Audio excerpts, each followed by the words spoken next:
You are such a jerk. The final battle has landed. They were wrong. Because I cut off his legs and his arms and his head. And I'm gonna do the same to you. You got the knife. You'll stick me with it before I can do anything. That's right. So what have you got to lose? Stop me. Keep driving. I'll do anything. Say 4 words. Okay. Say one of that. I don't want to die! Yeah! Yeah! Yeah! Fuck you, buddy! You stink of gasoline. Were you in an accident? Do I look like a killer to you? I'm in love with Alfonso. This is Jim Halsey. You gotta listen to me, Captain. I swear I didn't kill those people.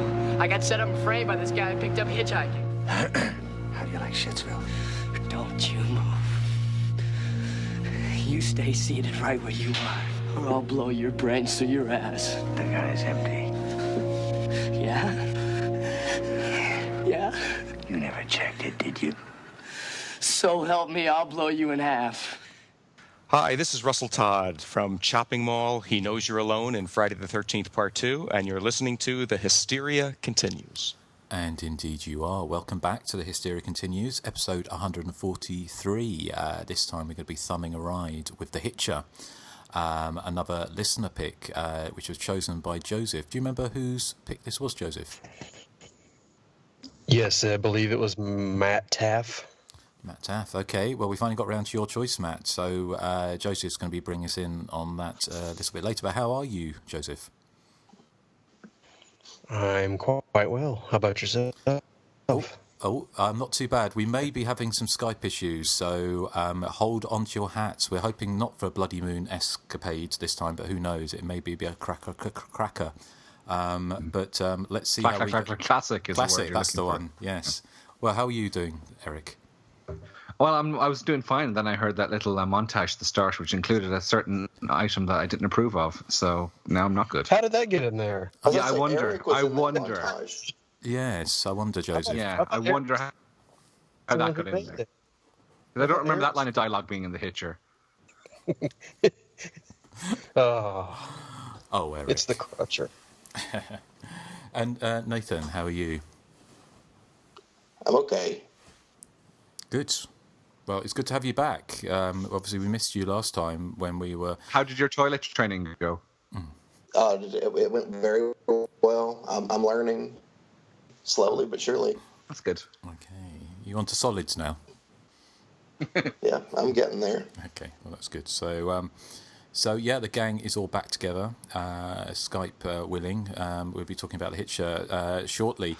But before we do that, let's talk about what we've been watching recently. It's only been a week since we recorded because we're basically front-loading some episodes for the summer holidays, so we don't leave you guys in the lurch. So it's only been a week since we recorded, but we obviously didn't speak to you last time, Nathan. So did you want to give us your tuppence on All the Colours of the Dark? Did you watch it in the end? Did watch it, and I was actually surprised that there wasn't a review for this on the Hysteria Lives. I was going to look it up before I listened to the episode and see what your first thoughts were, and then I was going to listen to your second thoughts. But you actually didn't have a review for this one. That's just laziness, really, isn't it, Justin? I mean, it is Sergio Martino, Justin. Yeah, Justin, what's that about? Well, as you know, it was not my favourite Sergio Martino and Giallo, so maybe that's possibly part of the reason. Well, I have to say that, I didn't dislike it at all, and I definitely would rate it above average, but I would rate most Giallos above average because I think they're very classy. Even Eyeball is kind of classy in a way. Yeah, sure. Well, and it's a foreign country, and I think everything in foreign countries is classy. Have you been to Dublin? So, yeah, I'm not even going to argue with that one. Have you been to Dublin? Seriously? No, but I've watched, like a documentary, and it showed stuff from Ireland, and it was all really nice and like beautiful, like scenery and stuff. Yeah, that's everywhere outside of Dublin. Oh, okay. Yeah. But I mean, as far as all the colors of the dark goes, I mean, it's definitely, it definitely doesn't hold up to something like Torso for me, because I mean, I love Torso. It's actually my favorite Giallo of all time. And this one is, it's not bad. It has a fun, like weird opening sequence that I liked, and I liked the little sequence on the stairwell. I thought that was good. But for me, I think that there were just times when I felt like the movie just kind of dragged as far as the pacing goes. I was just starting to feel like, okay, I'm ready to get to a murder or something. But I do love the lead actress. I'm not even going to try to say her name because I won't say it right. I was going to, how do you pronounce her name? Edwige Fenech. Isn't that right, Justin? Okay. No. Because I was saying Fennec. Yes, I know. Yeah, it's Fennec.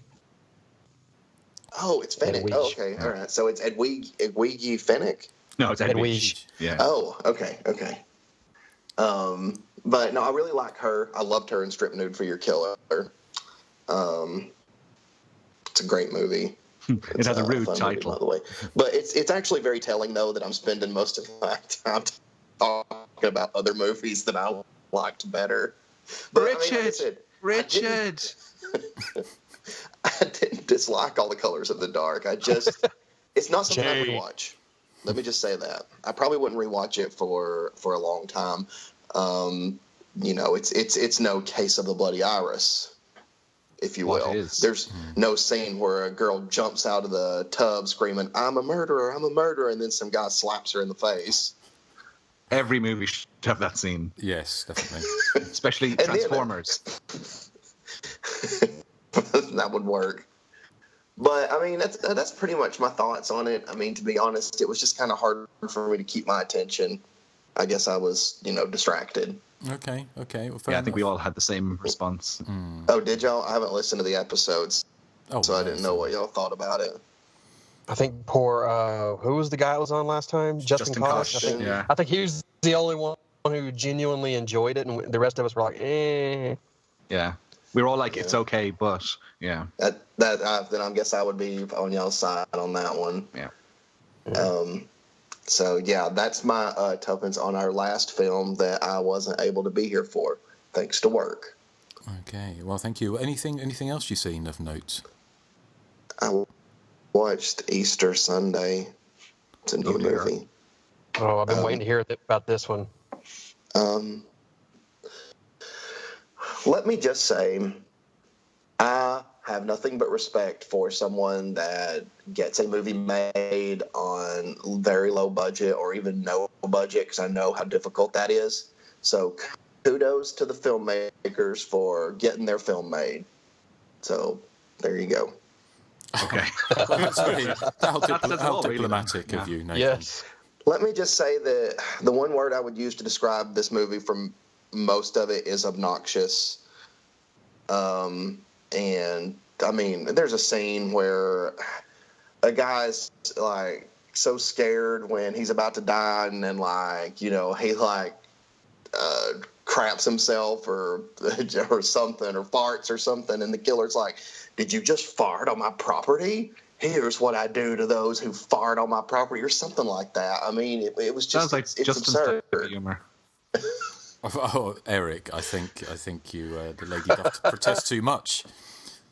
It's just absurd, and I've seen the filmmakers say stuff about that they're fans of 80s horror movies, and the effects are great.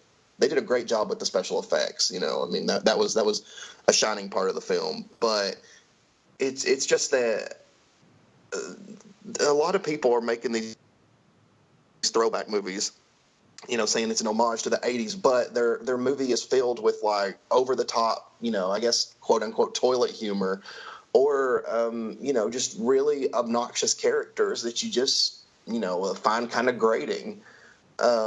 So, and to me, I'm like, I just don't think the 80s movies were like that. I mean, yeah, we had like,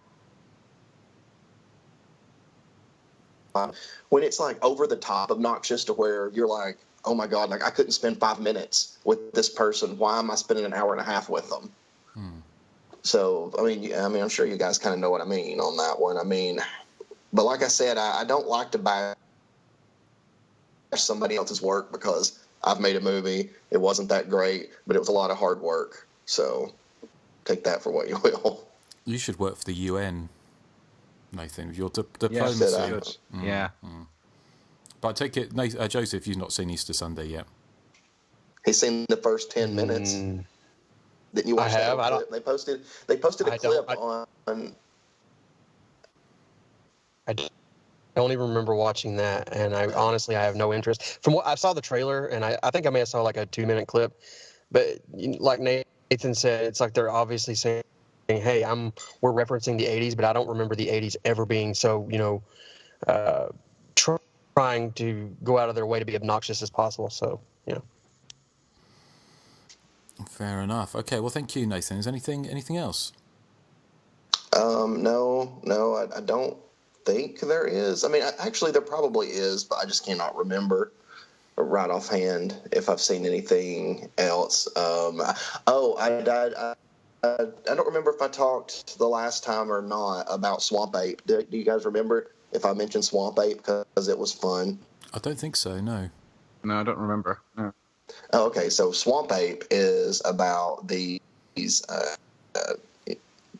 like, I guess, quote unquote teenagers that go into the woods and encounter this swamp ape, which is really just a guy in a gorilla suit, and he just starts killing everybody off. But it's actually a no budget movie that is a lot of fun. I mean, it's so over the top and ridiculous, and I don't know. It doesn't take itself seriously at all. It's not trying to be anything other than a stupid movie. I don't know that Erik would like it, but I would like it because I did. I just know that Erik doesn't really like a lot of comedy in his horror. No. It depends. If it's Evil Dead, yes. If it's I'm trying to think of a bad example now, but I can't think of one off the top of my head, obviously. Did you like Student Bodies? No. Okay. And I didn't like National Lampoon's Class Reunion. I thought it was hideous. Yeah.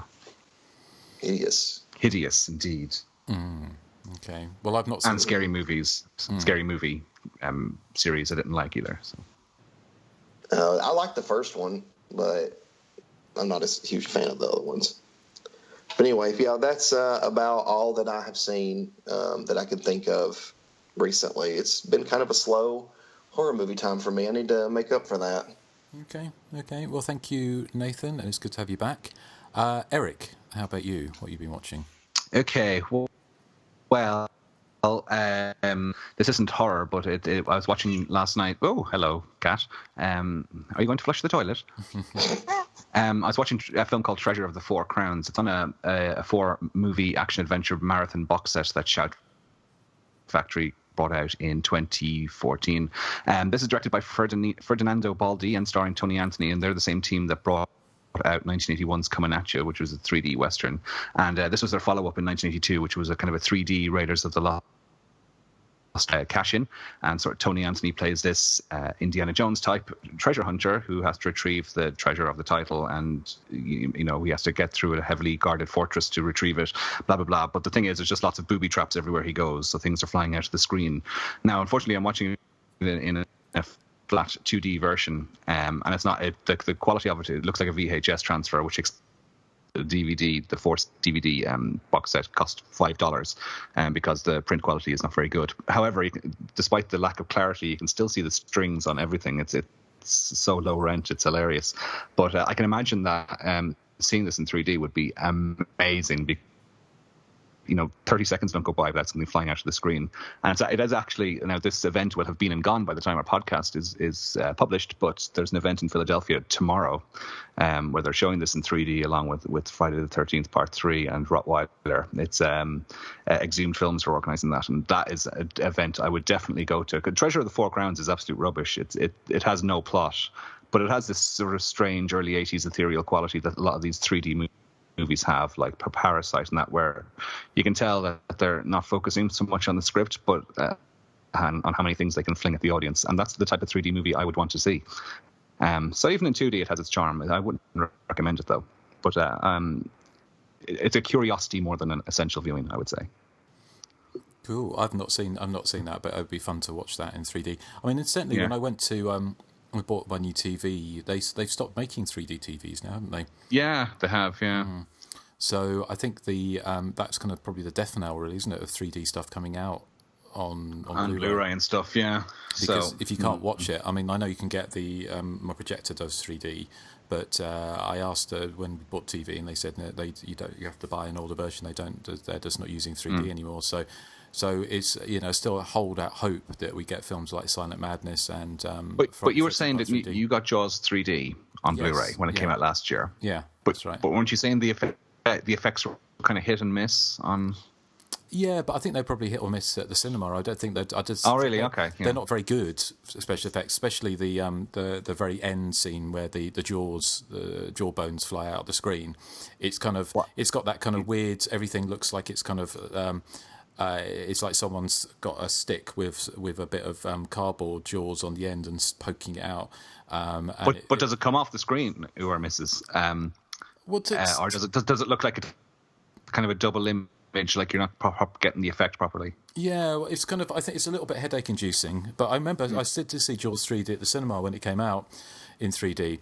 And I mean, that was obviously a long, long time ago, so I don't really remember how good the special effects were. But when I saw Friday the 13th Part 3 3D at the BFI about 10 years ago, then that was very impressive. But that was on a big screen, whether or not it'd work. Because I saw Friday the 13th Part 3 3D on DVD when they did the blue and red glasses, and that was pretty rubbish. But the actual kind of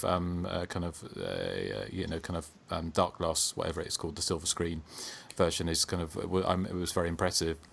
That would be nice. But I haven't seen as Amityville 3D is not out in this country, is it? I don't think on Blu-ray. It's out. No, Shout Factory brought out a proper 3D Blu-ray of it in the States. But again, people are saying it's kind of hit and miss the effects, whether they work or not. Because I don't have a multi-region sort of 3D Blu-ray. Yeah. Because I can only play 3D Blu-rays through the PlayStation, which is kind of region locked. So, yes. But well, thank you, Erik. Okay, well, so just one other thing, and it ties in with the PlayStation. On my Xbox, I have downloaded this is legally, I have downloaded, I should say, the 13th computer game, which came out recently. Now, I spent €40 on it and then discovered that it's a multiplayer only at the moment. I think they're bringing in a single-player mode later in the summer. So I didn't have Xbox Live, which is what you needed to play it online. Because that's the only way you can play it at the moment is online, and it can take ages to set up a game. You could be sitting there waiting for 20 minutes for players to join, which is a bit of a nuisance. And then once you start playing it, because I'm still a beginner, I've played it about 5 times now, I just haven't a clue what I'm doing, and I'd like a single player mode to sort of get to grips with the controls and all that, but because I usually I'm surviving about 2 minutes and then somebody comes along and chops my head off. It does look like it could be a lot of fun though, but I would like to sort of just delve into it a bit more. Graphics are quite good. Gameplay it has 3 locations from the first 3 movies, and once you progress through the levels, you can pick different types of Jason. You can pick Jason from Part 2, Part 3, Part 4, or Jason X. I think there's a specially designed Tom Savini Jason you can choose as well. So it looks like it could be quite good. I do need a single-player mode, though, because I'm not a proper gamer, and I think these 12-year-old kids are coming along and taking great joy in chopping my head off, after 60 seconds. So I think that's the kind of common thing I've heard from people saying they're playing it, that you've just got these annoying, bratish kind of tweens turning up and killing people just for the sake of it. Yeah. And also because I've got a PlayStation 4 which has got the worst kind of connectivity to the internet in the world, even when my internet's working properly. So I think they would actually be hopeless and being able to play that over any kind of network. So yeah, but they are bringing a single player version out later in the summer, they said. So I'm looking forward to that. But as a multiplayer, as an online experience for me, it's not great. If you're an experienced gamer, maybe you might get more out of it, but it does look like it has the potential to be good fun. Yeah. I'll wait until the single player comes out. So cool. Okay. Thank you, Erik. Joseph, how about you? What have you been watching? Oh my goodness! Wow. Who is that? That's what This is Stripes, and I'm trying to pet her because she keeps pawing at my hand, but then when I stop, she meows. Oh, well, that's okay.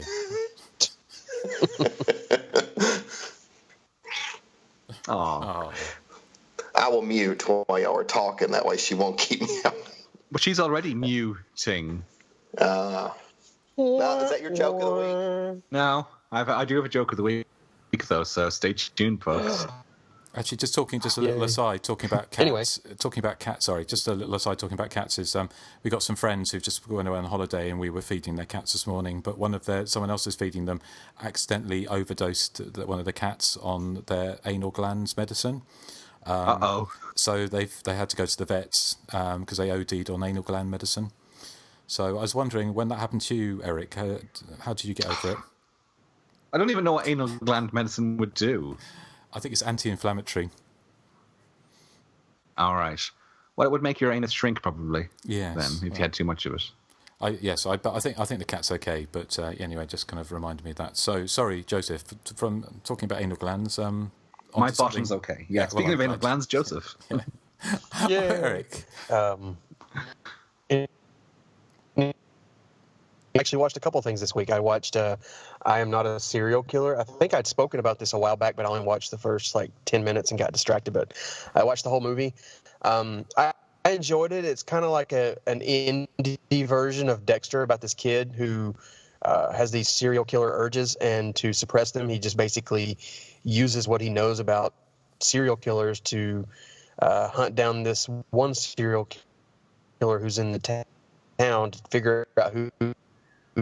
So I won't spoil who the serial killer is or why he's killing or anything like that. But it's a pretty effective little kind of indie drama with kind of some graphic murders thrown in here and there.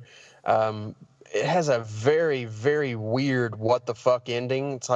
It's kind of I'm trying not to spoil this here because it's a newer movie, but it plays itself kind of dramatically and straight for the most part, and then at the very end it just takes this very, very odd left turn, and I was just kind of sitting there like, okay. And I think it's based off of a book or a series of books. I could be wrong, but yeah, I mean it's pretty good. I would recommend it, but if you've never read the book, or if you've never even just know that it's going to take a turn, and I don't know if you're going to like that turn or not, but I enjoyed it. Actually, it was fairly fun stuff. Excellent. Yeah, I've seen that one as well. Yeah, and I have as well. Yeah. I think we did mention it, didn't we, on the podcast a little while ago? But yeah, it's a good film, isn't it? It does take a weird turn towards the end, but I quite liked it. Yeah. I'm just gonna apologise to listeners for the Skype issues. There is a bit of buffering going on, so when people come back in, it speeds them up, so everyone sounds a little bit like Minnie Mouse for a couple of seconds. So adds to the entertainment. So the start of each sentence should be slow, delivered in a slow way. The last movie I watched was. I'll start doing that. Yeah. No. The only thing I'm hearing is just kind of like a delay, like when I'm done talking, there's a silence. But anyway, I'll move on. That's usual. The other movie I watched was the Last Girl Standing, which you spoke about on the last show. Mm. See, there's that delay. Yeah. Yes. Anyway, Last Girl Standing. I love the opening moments of this movie, but man, the middle portion is so slow and just kind of forgettable. And I think I said last time, just hearing the plot, I could determine how it was going to end, and I was right. It's pretty much dead on. So I'm sitting there with just kind of, it's bookended by some two really great kind of slasher movie set pieces, but the middle is just very kind of a chore to get through. So I'm sitting there just kind of waiting for it to get to the end point, and the whole time I'm like, yeah, this is how it's going to end. And I was right. So it's a kind of just an idea for a great movie there, but it's just I don't think it was executed very well. It's just too kind of all over the place with pacing and everything. Okay, because that's one that I said I saw last time. I didn't mind the middle part because I'd read reviews saying it turns into a bit of an indie kind of mumblecore style sort of thing in the middle of it. But I actually thought it might have ended. That's what I got from it. Yeah. No, I kind of I thought it might end in a different way because I was wondering whether or not her friends were in fact some kind of cult who were kind of. It was quite effective the last 20 minutes, wasn't it, as a slasher movie? Did you not think? It's quite gory. Yeah, no, I mean, I love the bookend scenes, like the opening and the the last few minutes where it's kind of all slasher. Just it was like, I think we spoke about this last time. It's just like trying not to look at your phone or try not to do something else, and I was really tempted to do that. But so I can't really recommend it. I can running in the ending, but the middle portion is just kind of a slog, if I'm honest. Okay. Is the middle portion worth watching for the first and the ending? Like, is it worth it overall? No, I wouldn't say that. Not in my opinion, I wouldn't say that. Would you say that, Justin? Well, the middle, yeah, I think so. But it's kind of, it's bookended by two kind of very kind of slasher-esque kind of sort of scene or series of scenes, and the middle's kind of more of like an essay of someone like PSD, not PSD, post-traumatic stress disorder, PTSD. And like an indie version of that. So it's kind of like I think if you know that going in, then you won't be disappointed. But it's a little bit uneven. But I think that was the point of it. But I liked it well enough. So okay, well thank you, Joseph. I'll just talk a little bit about some of the films I've watched. I watched last night. I was home alone, so I finally got round to watching the Vinegar Syndrome Blu-ray release of Demonoid, with Stuart Whitman and Samantha Eggar, and which was, it didn't disappoint. It was kind of completely trashy and a lot of fun, and it was absolutely, I just couldn't. It's kind of my hat's off to Samantha Eggar and Stuart Whitman for keeping a straight face throughout that film, because it was absolutely ridiculous, but in lots of good ways. I had a vodka martini, so I'm trying to remember what the which kind of helped. But I was trying to remember the plot. I think if there is a plot, it's kind of Samantha Eggar is on a dig with her husband, and they find some kind of in Mexico, and they find they're kind of in some mines, and they find some ancient burial site or ancient kind of site where you see a flashback of a lady whose boobs fly out having a hand chopped off by people in hoods.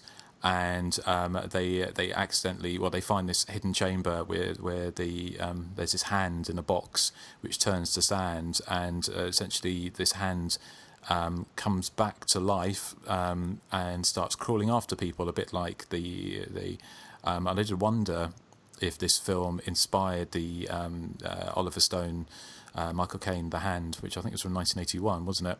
But it was very similar to that. Then you had this kind of hand, which there's been lots of hands films with, disembodied hands crawling around. I think there's been. I'm trying to think. There was a Hammer one, or maybe a Amicus one with sort of like a killer hand, and obviously you've got the hand in Evil Dead 2 and all of that. But anyway, this kind of hand goes around and starts killing people and possessing people. So people get possessed by the hand, and then the hand gets chopped off and goes off looking for other victims.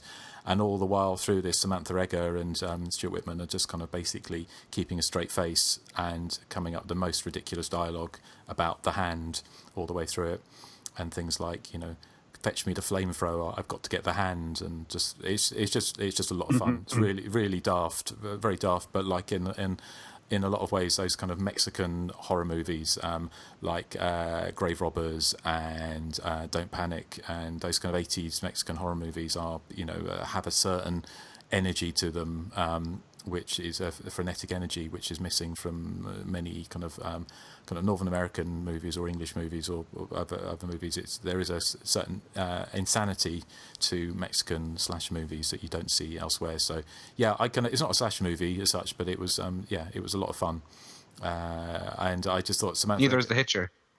Sorry, what's that? And neither is The Hitcher.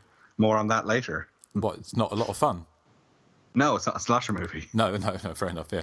But I take it you've seen it, Erik. I have, yeah. I got the Vinegar Syndrome Blu-ray as well. It is. It's mental. And as you said, every time I've watched it a few times, and every time it gets to the end credits, I'm like, what was the plot again?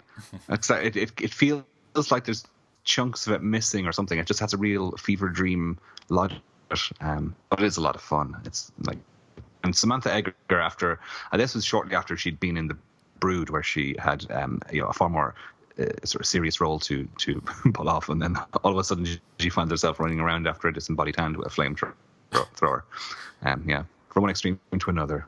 I do love the end scene where she's kind of like, well, it's not really spoiling anything because it's so incoherent, but the at the end, Samantha Eggers sort of thinks everything's okay, and then she looks in the sink, there's the hand, and it jumps, and she's running around holding this kind of rubber hand to her head, and sort of. But yeah, Nathan, I imagine this is a movie that you cherish. I've never seen Demonoid. Oh my god! Well, I have like 4 copies from Vinegar Syndrome if you want one. Yeah, I'd watch it. You'd love it, yeah, Nathan. It's a lot of it's bonkers, but it's a lot of fun. Yeah. I'm very excited too because I found a copy of Werewolf Woman. So that's going to be my double feature. You whore! Watch that and Demonoid. Oh, cool. You won't be disappointed with Werewolf Woman. It is fantastic. You whore! She's a woman. She's a werewolf. She's a werewolf woman. Did you know it was released in some territories as Naked Werewolf Woman because her top comes off a lot? Yeah. Does it just fall off, or does Demonoid? I don't think she bothers putting it on in the first place, really. So yeah. She kind of frogs around a campfire, doesn't she? Kind of, Yeah. Her lips askew. If she turns into a werewolf, she probably ruins a lot of tops. So she probably, just don't want to do that. Yeah, that is true. So, but yeah, no, you should definitely catch Demonoid. Another couple of movies just to mention quickly was. As I mentioned before, we get Love Film here, which is kind of like the DVD Blu-ray rental, and you have a long list of films and you add them on, and then they send them to you. You can say if you want high, medium, or low kind of priority, but quite often you get like a little pattern of films coming through, and we've had a pattern of kind of early 70s British kind of psycho thrillers coming through, and watched 2 of them recently. One was Goodbye Gemini, with Judy Geeson and Martin Potter, I think, playing as kind of potentially psychotic twins in early 70s, kind of late 60s, early 70s swinging London, who one of them may be psychotic, or maybe both of them are psychotic, and there's a kind of a series, or I think it's a series, or there's one murder, but there's a series of murders, and you're not entirely sure who's the killer until a certain point, but that's quite entertaining. And then there was the other one, which was a very similar, was Straight On Till Morning, which is a Hammer film, but not a normal Hammer, but not like a gothic film. But again, that was from 1972, and it's got Rita Tushingham, who British viewers may recognise. She's one of those kind of kitchen sink 1960s kitchen sink dramas about having babies out of wedlock and people standing around drinking strong cups of tea and in headscarves and like tutting a lot. And she's in it, and she plays a very sort of plain Jane kind of sort of character who falls in love with this very beautiful kind of man played by Shane Bryant, who is a serial killer, and he kills beautiful things, like anything that's pretty or beautiful. He needs to kill them. So she falls in love with him, but because she's a bit ugly, he quite likes her and he doesn't kill her.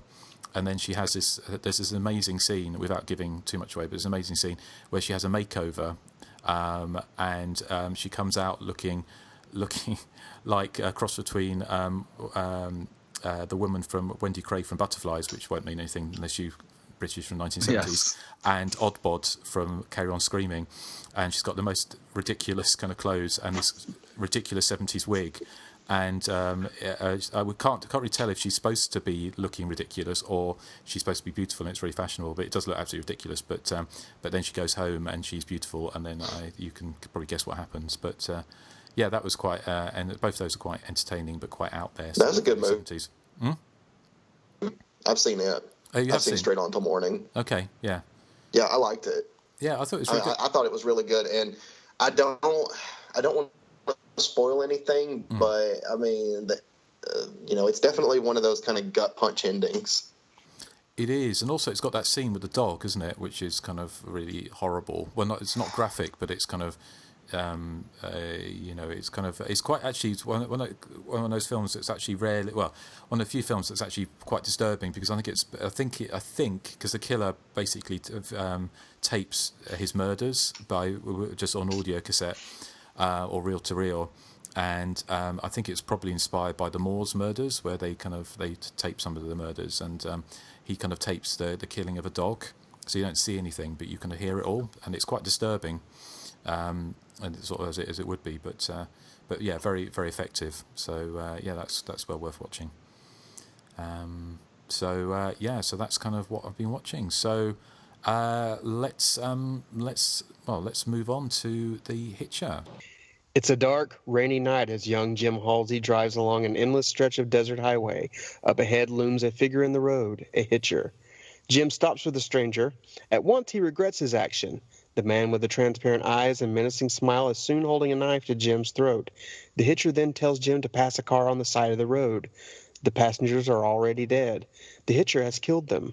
Jim is finally able to shove the hitcher out the car door and is relieved that the terrifying situation is over. Some hours later, a car passes with 3 little kids in the back seat. The hitcher is smiling through the rear window. The journey into real terror has just begun for Jim Halsey, an unending nightmare filled with one horror scene after another, as the deranged hitcher continues on his slaughterous rampage. And I'd like to thank Matt Taft for picking this. Very exciting, very well-made thriller. I would hesitate to call it a slasher, though, although I can see why he picked it.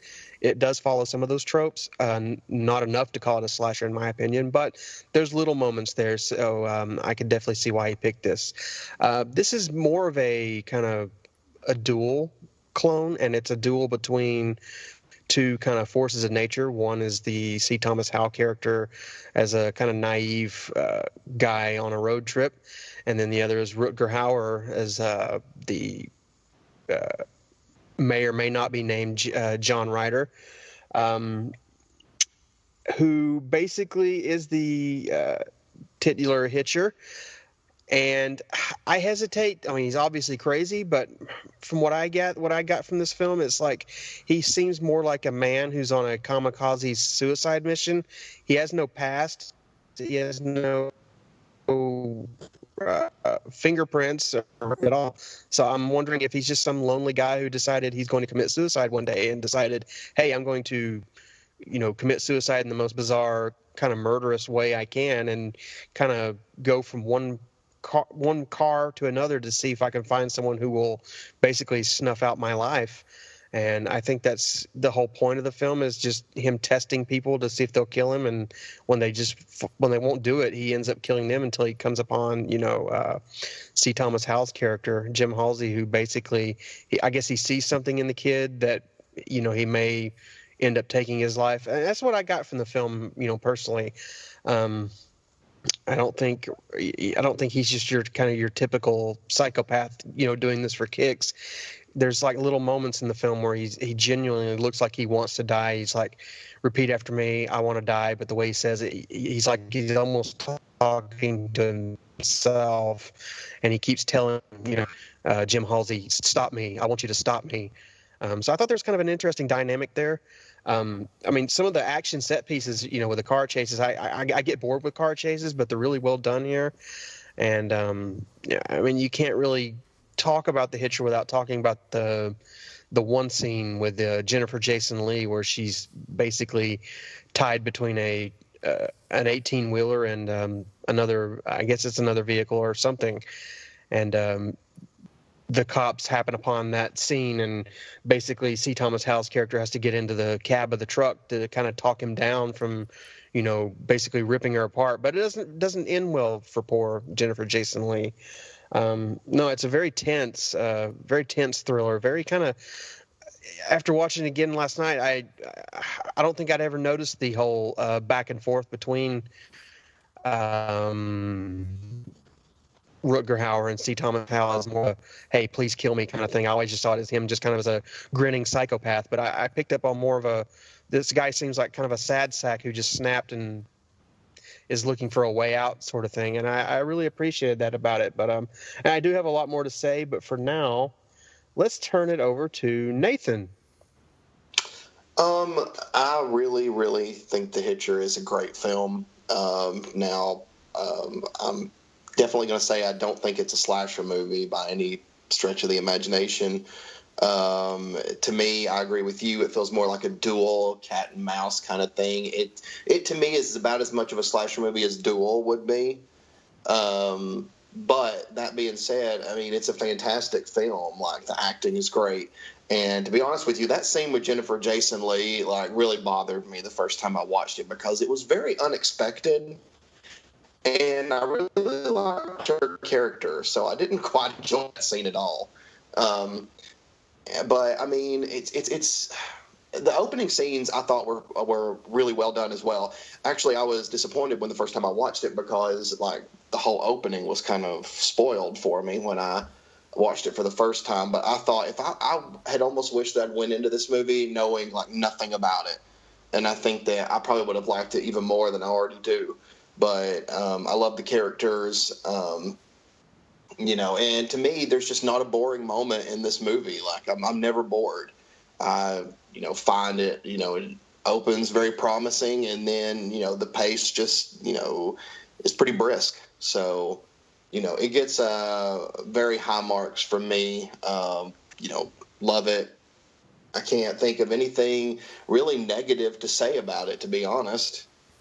So, Yeah. I mean, great movie. I will say that Jennifer Jason Leigh ordered a pair of shoes from the company I work for. And I think I've told that story before, but I wanted to tell it again because she's in this movie. Oh, interesting. I hope that when I said all that stuff, I didn't sound really slow. Like you did at times. You did at times. Yeah, a little bit. It's kind of like it's like a cross between the robot from Buck Rogers and that Cher song. You know that Cher song where that one when she's going and her voice is all kind of funny. So So I think hopefully we've taken everything we can do to try and to buck Skype up. I've just literally plugged myself into the LAN, and so we've got the best possible a best possible connection. But it's still Skype is still being a bitch. So we haven't had this for a while, but I think most of the time it's okay. And it's just kind of if you wanted to hear Nathan sound like the robot from Buck Rogers, then this is your chance. So I'm very disappointed in Skype. Yes. I as well. Erik, what is your thoughts on The Hitcher? I'm sorry. What are your thoughts on The Hitcher? Why? What did you say first? I said, what is your thoughts? Right. Okay.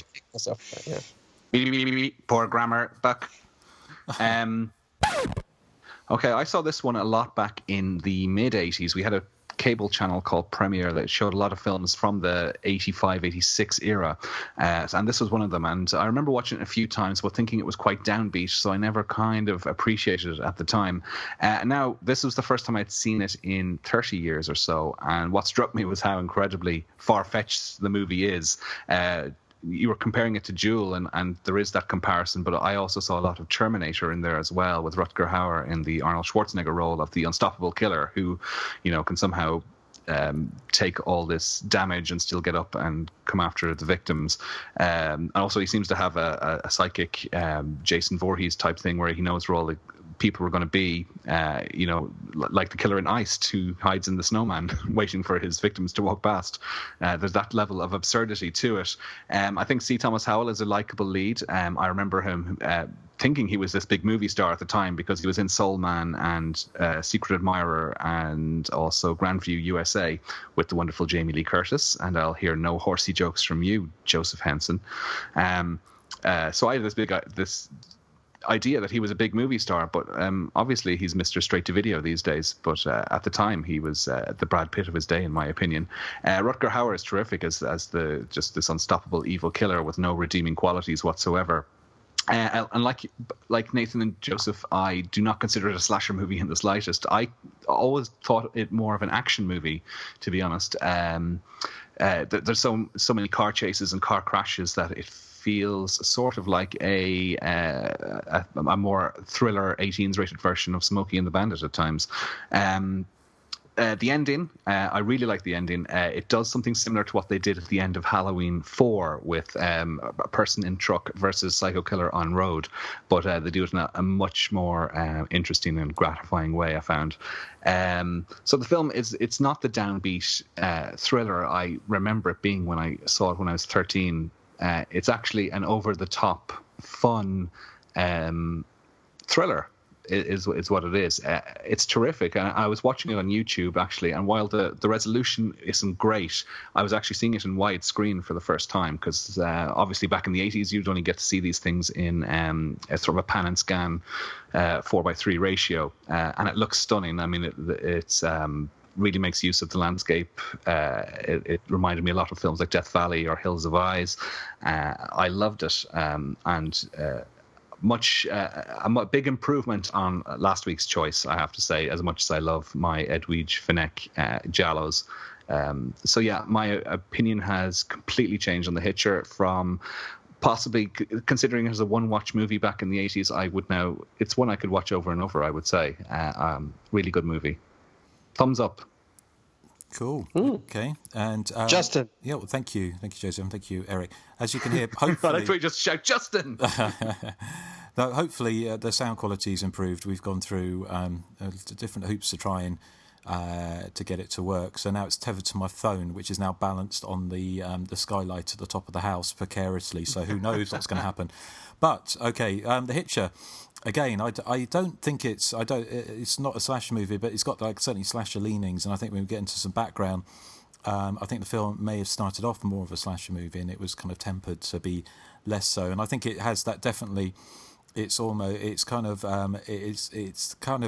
preempting the kind of the Michael Bay style kind of action movies, especially with the car crash porn that kind of comes on a little bit later in the film, with the Smokey and the Bandit, like you mentioned, kind of style kind of car crashes and the pratfalls of all the police, like the Blues Brothers or something like that, isn't it? All these kind of endless car crashes, the police cars crashing everywhere. I mean, one thing I did wonder that no one mentioned yet, but I have seen written about this film, is it's kind of like whether or not there's this kind of like whether or not it was intentional, but that kind of homoerotic kind of sort of thing between the two characters. Did you get that at all?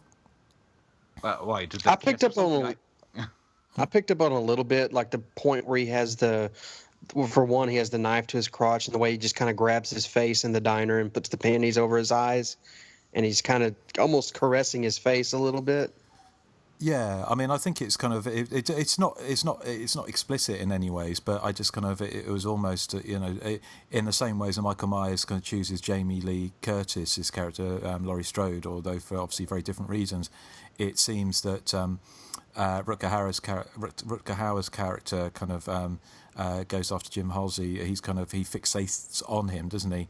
And I think very much like what Joseph was saying, it's kind of painted as it was kind of like not suicide by cop, but suicide by serial murder spree. And just waiting for someone to kill him. So it's kind of got that nihilism in it, which could have been overwhelming. And I think Erik, you sort of said it could have been very nihilistic, but it's too much fun, isn't it, to be particularly nihilistic? But there's certainly from a kind of world point of view, it's a nihilistic film, isn't it? It's about this guy who is this like monster who's just going out killing people, but he's just kind of on this nihilistic murder streak that he just wants to die. I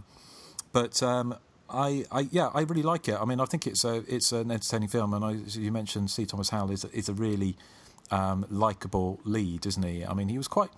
I think he must be quite young in this, because I think he must have been only 17 or 18 maybe when he made this. I think he was 19 when they filmed, 20 when it was released. Right. Okay. But so he actually kind of comes across really as that kind of wide-eyed, kind of slightly, because he sort of says, doesn't he, that when Jennifer Jason Leigh's character says, "Well, why did you pick him up?" and he said, "I just wanted to help him."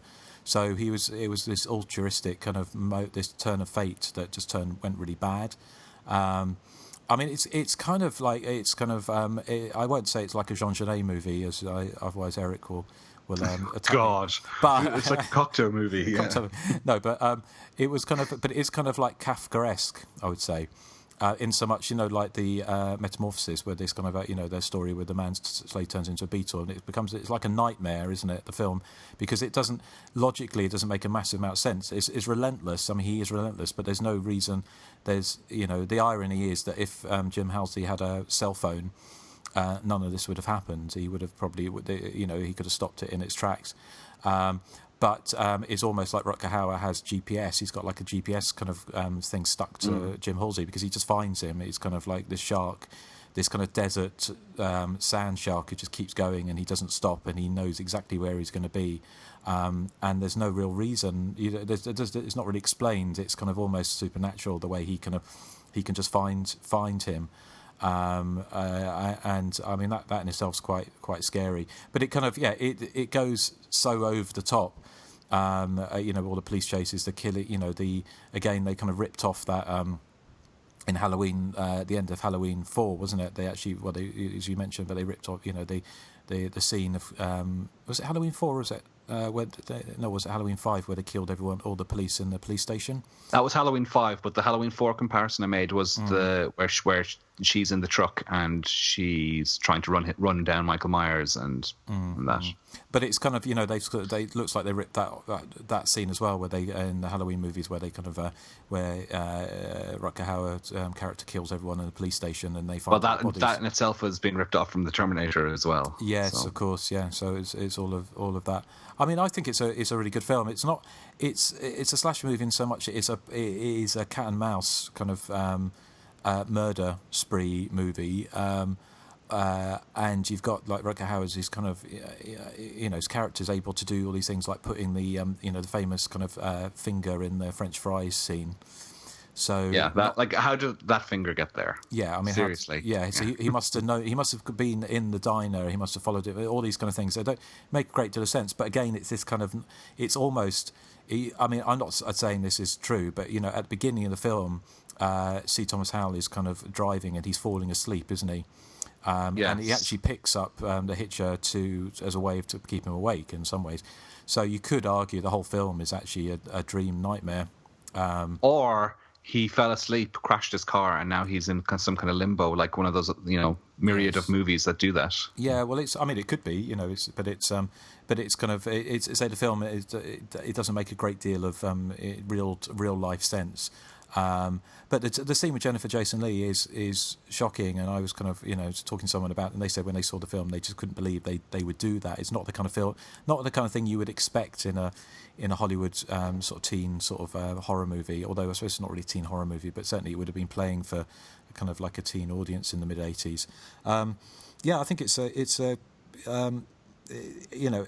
is genuinely horrific in places, especially I think it's quite chilling the scene at the beginning with Rutger Hauer when he's talking to him and he says when he drives past that Volkswagen Beetle and the guy he knows something's wrong and he sort of said I cut off his arms, I cut off his legs and I cut off his head, and the way he says it's just kind of I thought it was interesting, and we got onto the background and sort of talk about sort of some of the other people that were up for that role, but I can't really imagine anyone else doing that role. I mean, Sean Bean in the remake is a fine actor, but he certainly, Rutger Hauer was, has that kind of, I don't know. It's almost maybe because his role he was in Blade Runner, wasn't he? And it's almost that kind of that robotic feel to him in this as well. But it's a great movie. I think it's it's outside of our slasher wheelhouse to some degree, but it's good. And also the fact is we've gone 5 minutes without a Skype fuck up, so that's some kind of record.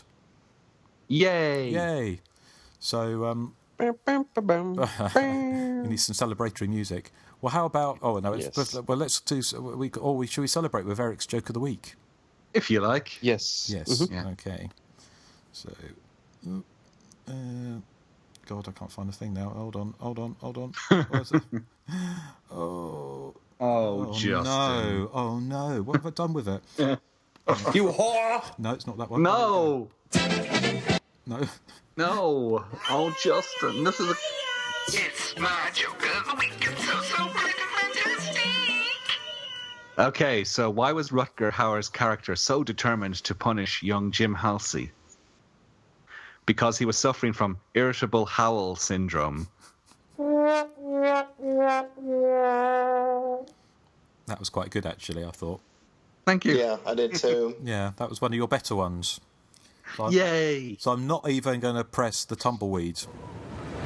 Oh, no, hold on. Did you notice? Did you notice there is actually a tumbleweed in the Hitcher? Yes. Just waiting on your joke. Yeah. Okay. So anyway, so that was to celebrate now 10 minutes perhaps of perfect sound. So hooray! So okay, well some background. So Joseph, do you want to go first? This is your pick. Yes. Apparently, it was made on an estimated budget of $6 million. Its opening weekend gross was about $2.1 million. It only grossed about 5.8, so it kind of fell short of the $6 million budget. So I guess you consider this a box office kind of a bomb, maybe. Although it has gained a cult status over the years. C. Thomas Howell admitted that he was actually afraid of Rutger Hauer on and off the set because of the actor's kind of his general intensity. In Rutger Hauer's book, All Those Moments, he discusses how producer Ed Feldman settled on Sam Elliott for the role of John Ryder. Hauer stated in the book that apparently Elliott was so scary when he came into audition that Edward Feldman was afraid to go out to his car afterward. Sam Elliott got the role but had a scheduling conflict and had to back out of the role at the last minute, so they went with Rutger Hauer. Entertainment Weekly ranked this as the 19th scariest movie of all time. Interesting. Fox ultimately rejected the project over the budget and saw it as a straight-out horror film. David Madden also admitted that he would have argued to soften the movie a little. There were some people at the studio who thought it was pretty gross. Ed Feldman and Charles Meeker optioned the film themselves, paying Erik Red $25,000 for his screenplay. Major studios like Universal Pictures and Warner Brothers passed on it, as did smaller ones like Orion Pictures and New World Pictures. Many executives liked the script, but balked at the girl being ripped apart sequence with Jennifer Jason Leigh. At least 2 studios were willing to consider making it, but only if Robert Harmon was replaced. But the film's producers had faith in their director, so they stuck by Harmon. And I don't know how true this is, but apparently 43rd President of the United States, George W. Bush, apparently he served on the board of the company that made the film, which that's kind of interesting. And this is one of the few films that Roger Ebert gave 0 stars to, and he's quoted as saying, "The movie is diseased and corrupt. I would have admired it more if it had found the courage to acknowledge the real relationship it was portraying between Hal and Rutger. But no, it prefers to disguise itself as a violent thriller, and on that level it is reprehensible." And I would disagree. I think it did a fine job of kind of going back and forth between their relationship, but that's just me. That's pretty much all the background I have on the film. Okay, interested. What do you think he meant by real relationship? Do you think he meant the homoerotic? I mean, well, maybe because earlier in his review he mentioned that there was kind of a sadomasochistic kind of back and forth going on between C. Thomas Howell and Rutger Hauer, but it's kind of downplayed. So I think maybe he wanted to see more of that. I don't know. Interesting. Okay. Well, thank you, Joseph. He wanted to see bum action. Yeah. Oh, Erik. Thank you for that, Barry Norman. So, Erik, what are your thoughts apart from bum action? I have very few thoughts apart from that. I imagine, yeah. Apparently, the inspiration for the script that Erik Red wrote was the Doors song, The Hitchhiker. You mentioned Sam Elliott. Did you mention Terence Stamp was also considered for the role, Joseph? Hello? I don't believe he did. Are we still? Do we have Joseph? Okay. He might have muted himself. All right, okay. When Erik Red was writing the script, the vision he had in his head of what the Hitcher should look like was Keith Richards from the Rolling Stones, which would have been quite a different movie, I think. That would have been very scary. It probably would, yeah. Harmon was first offered the script in February of 1984 by the producer Ed Feldman, but they couldn't get the financing. It took over a year. They originally wanted Sidney Fury. The producer, MGM, sorry, originally wanted Sidney Fury, who made The Entity, to direct it, but Feldman held out, and they eventually, as Joseph said, filmed it for $6 million in 1985 for 48 days. In an early draft of the script, Howell was meant to find an eyeball in his chips, or his French fries, as you would say in the States, rather than the finger. Joseph was saying it was released on February 21st, 1986, and he was saying it didn't do very well. It actually debuted at number 8 in the box office charts, so it was well down. And Robert Harmon had started his career as a still photographer, and he had worked on the set of Tourist Trap, Hell Night, Fade to Black, and everyone's favourite roller disco movie, Roller Boogie, with Linda Blair. So that's I think that's all I have. I had a lot of the stuff that Joseph said as well. So cool. Okay, we'll hand it over to you, Nathan. Do you have any background? No. Yay! All right. It sounds even sadder than usual. Yeah. And not even in slow motion. So here we go. We're on a roll now. You've covered most of the things, but one of the things I was going to mention was that the script was originally completed in early 1983, which, had it been made in 83, 84, it would have sat very much in the kind of early 80s slasher movie sort of time frame. But, of course, as we said, the film's not really a slasher movie, but the things I read were saying that changes were made to the script to make the violence less repetitive and make it less of a slasher movie. So it would be interesting to actually see Erik read when he wrote the script, whether or not he actually wrote it as a slasher movie, or certainly to kind of capitalise again on what was, probably by 1983 it was coming to the tail end of the kind of slasher movie boom. But it certainly easily could have become more of a slasher movie if you'd put in a few more stalking scenes or things like that in there. That may have made it more so. But I didn't get a chance to dig it out, but I know there was quite a big piece in Fangoria back in the day on the Hitcher. That was the one I was reading, yeah. Oh, was it? So you got bits and pieces from that, did you? Yeah. So, yeah. The other thing I saw that was the other person who was considered for the role of the baddie was also David Bowie. Oh, really? Yeah. I mean, I don't think if he was ever approached to play the role, but I did read that he which would have been interesting. I'm not sure. He certainly would have been able to play it as that kind of slightly otherworldly, kind of weird way, but whether or not he would have been able to be as menacing as Rutger Hauer was and sort of doing the kind of more action scenes, I don't know. But that would have been an interesting movie, wouldn't it, with David Bowie playing the character. But I think that's kind of seeing if there's anything else that I've got. I think we've kind of covered everything else pretty much. Just seeing if there's anything else. I'm assuming that, like, in the long run, the film was a financial success because it's had a huge cult following for 30 years. I'm surprised actually reading the box office tally for it. That was so poor. Well, it had a sequel, didn't it? So has anyone actually seen the sequel?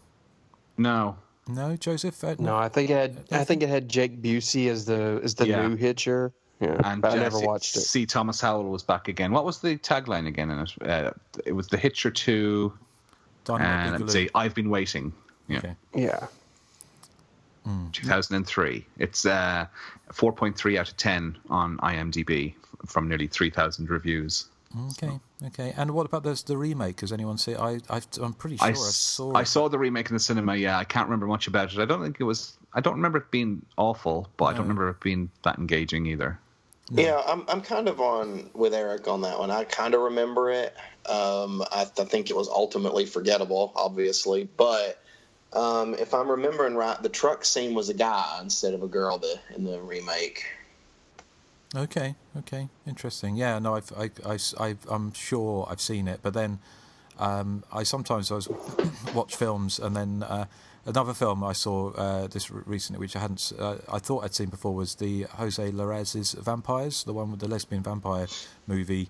The kind of quite gory one, and I was sure I'd seen it before, but I was watching it and I realised I'd never seen it before. I've just seen clips and read about it and seen it on the Jonathan Ross, the Incredibly Strange Movies, and all that kind of thing. So you get like sometimes you think you've seen a movie, and it's not until you actually watch it you realise you've never actually watched it. You just kind of presume you've seen it. So did you like it? What, Vampires? Yeah, it's great. It's a great movie. I think it was, wasn't it? Yeah. I mean, I didn't think I was going to like it because I'm not a huge vampire movie fan, but that movie's just so out there. I really liked it too. Is that the one that's made in Belgium? No, that's No? Daughters of Darkness. Oh, sorry, yeah, that's what I'm thinking of. Yeah, which is another, which I just put on Love Film because I saw that on the big screen at some like a film festival some years ago, and that's really good. I like that one. But Vampires is more. It's kind of it's quite sort of not. It's kind of a little bit campy, but it's kind of very very gory, and lots and lots of boobs and butts, and if that's your kind of thing, of ladies covered in blood and big boobs, then you have a well of time. But even if not, it's still quite entertaining. So, well, that's the kind of Hitcher, I kind of guess. Is there anything else we want to say about the movie before we move on? And luxuriating in a Skype-free, kind of fuck-up-free time. Yeah. Yeah. Anything else? I can't think of anything. No. Did you guys watch it in widescreen, or were you watching VHS versions? Or I watched on the DVD. Yeah, it's not out on Blu-ray, is it? Not in the UK. I don't think so. No. No, I got it. So I got it on Love Film. So we got the Blu-ray through on last week. So I watched it then. But I'm surprised it's not on Blu-ray. It just makes a big difference seeing it in widescreen. But that was my impression when I saw it. I was like, wow, this looks stunning. Yeah. Yeah, absolutely. So. Cool. Okay. Well, let's kind of move on. So, sort of feedback. Joseph, do you want to regale us now? You can, without Skype being a bitch, about what people thought of the Hitcher. This is from the Facebook. We have a few things here. Dave Rendon says, saw this one at the good old 2-screen Stoneham Cinema, which will open as a Target on the 23rd of this month. With the future wife, the idea of what could happen if you picked up a hitchhiker was still very real and drove the point home. Poor C. Thomas Howell just wanted to ease the monotony of a long drive, as certain podcasts didn't exist at the time, and picks up the world's worst passenger. A wild mix of Duel, Halloween, Mad Max, and the Terminator ensues. Fantastic action sequences, a haunting and dangerous Rutger Hauer as a nearly unstoppable yet strangely charismatic force of nature, and the doomed Jennifer Jason Leigh meeting a terrible end. Skip the sequel and remake. This was post-slasher 80s at its best. 2 French fried fingers up.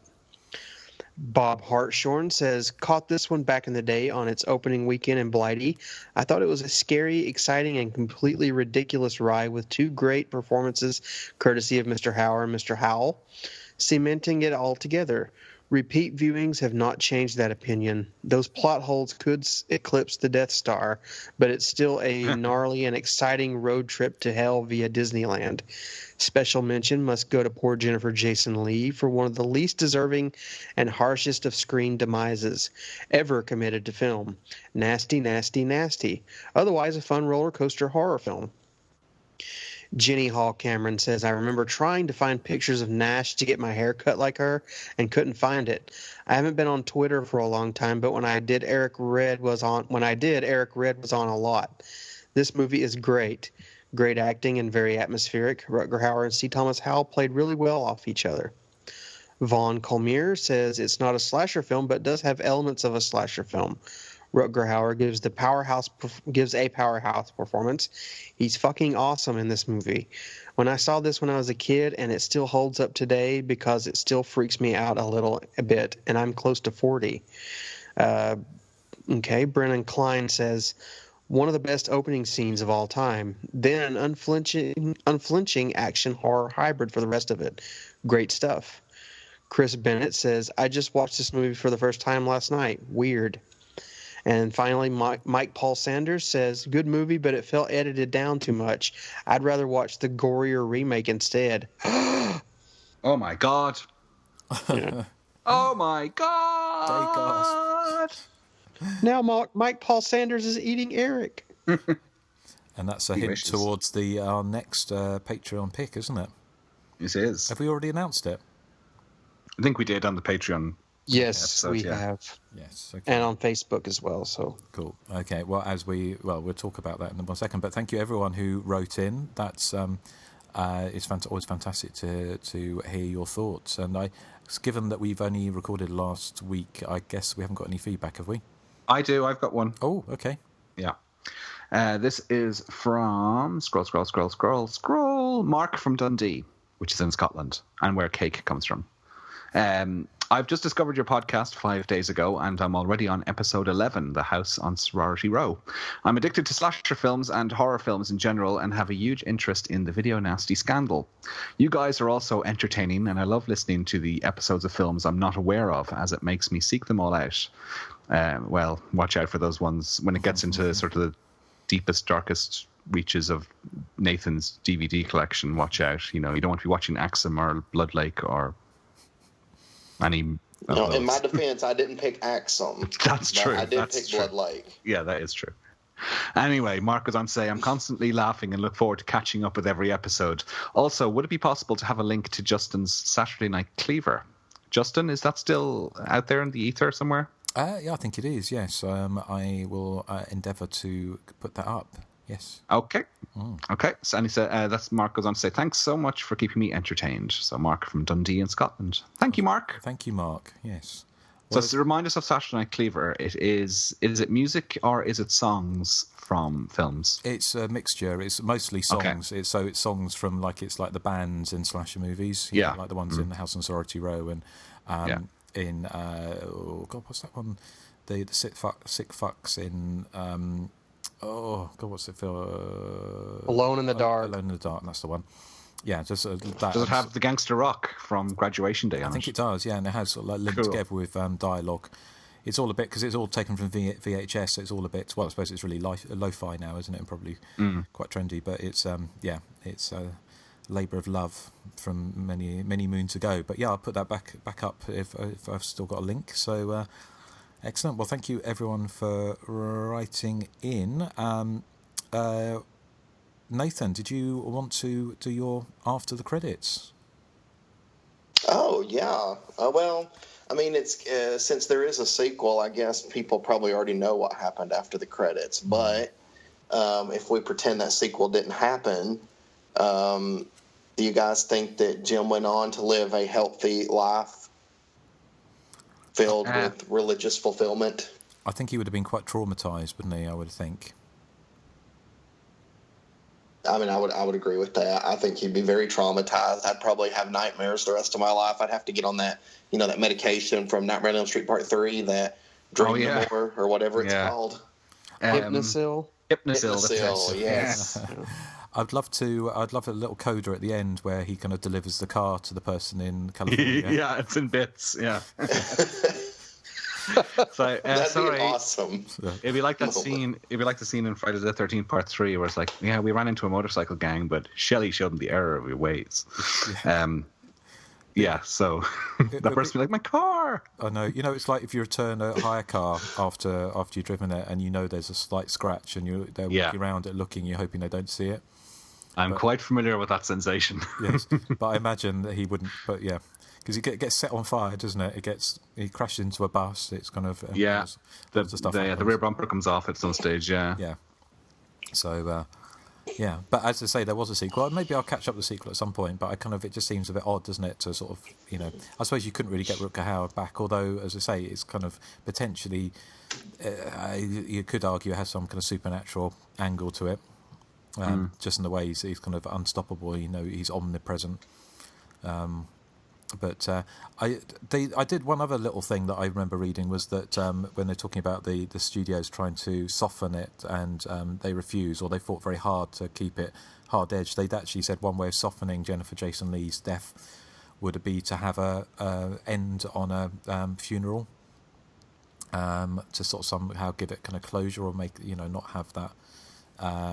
Because the thing is, ultimately, he fucked up, didn't he? Because if he'd, or did he? Because in the scene where she's there and he gets into the front cab with Rutger Hauer's character, and if he shot him, would he have? What would have happened then if he had shot him in the head and he died? Yeah, well, they're saying that his foot would hit the accelerator or something.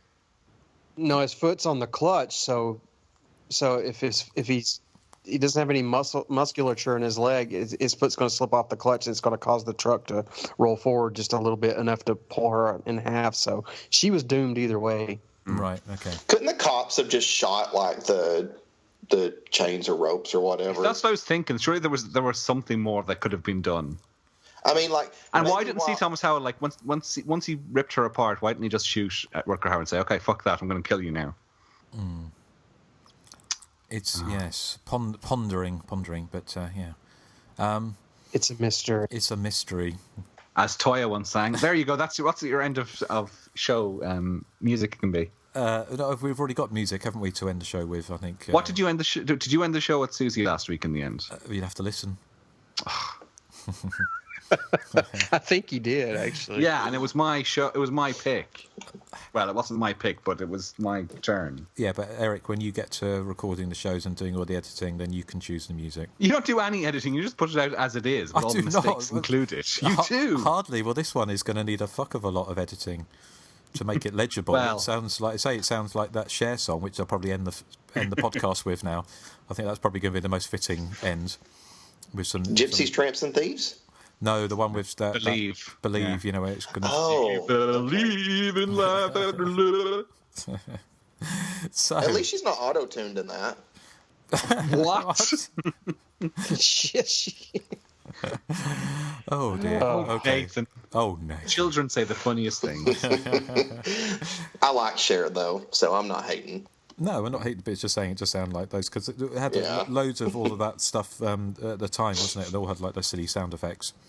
Was it Space as well, or whatever they could, not Space, Daft Punk.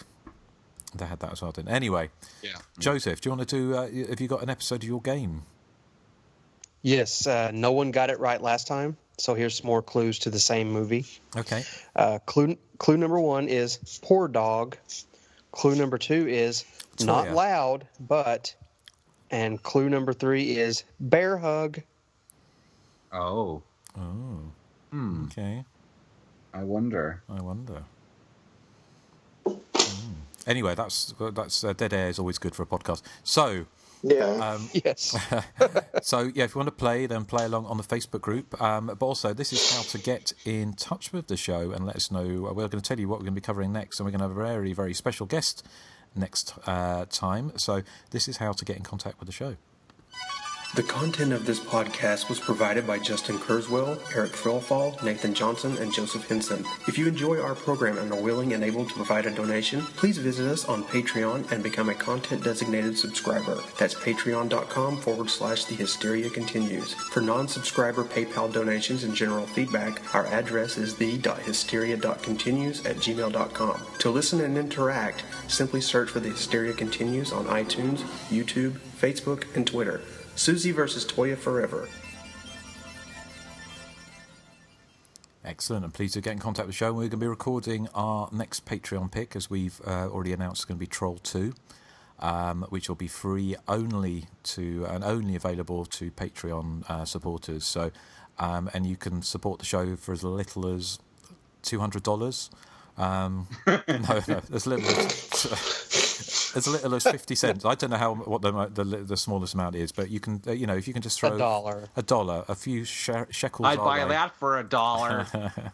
Then it helps us keep up to the level of professionalism that we hold ourselves on a pedestal to. So please do, and then you can enjoy our witterings about Burial Ground, Troll 2, and whatever comes after that. So, but next time, whose pick is it next time? It is mine. It is Nathan. And what are you picking, Nathan? Well, I thought I would take us all on a fall break to visit the Mutilator.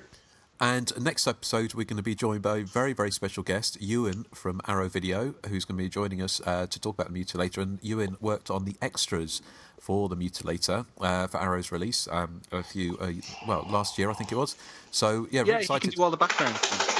Exactly. Oh, what was that? Was that a dog? Sorry about that. That was my dog deciding to shake. That's okay. So, so we're all going to be going on a full break. So what are we playing out with, Joseph? Toya. It's a Mystery by Toya. Well, I'll tell you what. If you want to add something to the end of this, it's fine. But what I picked is a song called The Hitchhiker by Dog Fashion Disco. Okay, all right. I've never heard of them. Yeah. Okay, well, we shall play out with some of that, and we may have a little bit extra at the end, so listen for some outtakes, as per usual. But, yeah, we'll say goodbye to the good people. Goodbye, good people. Bye, good Goodbye. people. Goodbye.